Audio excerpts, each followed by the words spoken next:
Thomas, Percy, and James were looking at the early morning sky. Said Thomas. Grumbled James.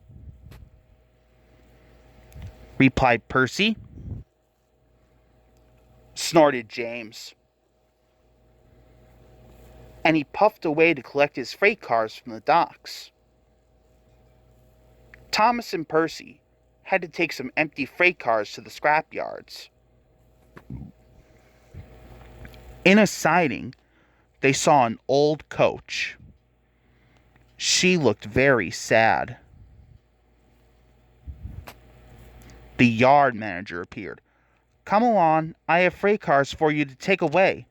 "Excuse me," said Percy's driver. "Can you tell us about this coach?" "Old slow coach. She's been here for years. She'll be broken up when we find the time." The engines were dismayed. Said Thomas. But he didn't know how. Meanwhile, James was enjoying himself. He chortled, but he was heading for trouble.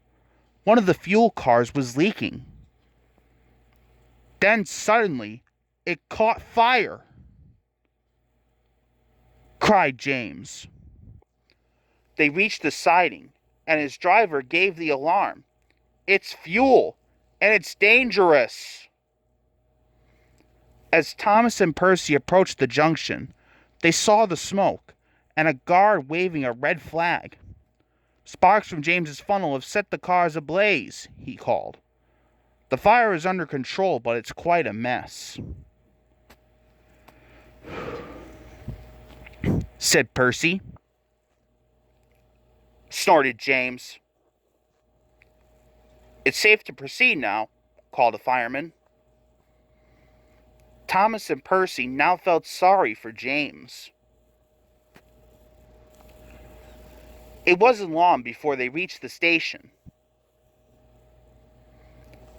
Later, as they were having a long drink at the water towers, they suddenly heard a commotion.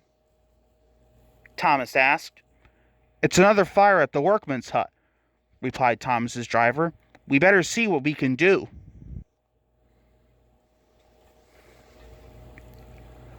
The fire engines had a big problem. "We are completely out of water," cried a fireman. "We can't use seawater because it clogs our works. We'll just have to let that building burn." Then Thomas had an idea. The firemen wasted no time. "You are very clever engines," chuckled their drivers. Soon the fire was out, but the hut where the workmen lived was destroyed. "The men can't sleep on the beach," said the foreman. Said Percy. Added Thomas. "What a good idea, Percy," said his driver. They phoned Sir Topham Hatt, who agreed. And she was, and very happy too. The engines buffered up to her, and she set off happily for her new home.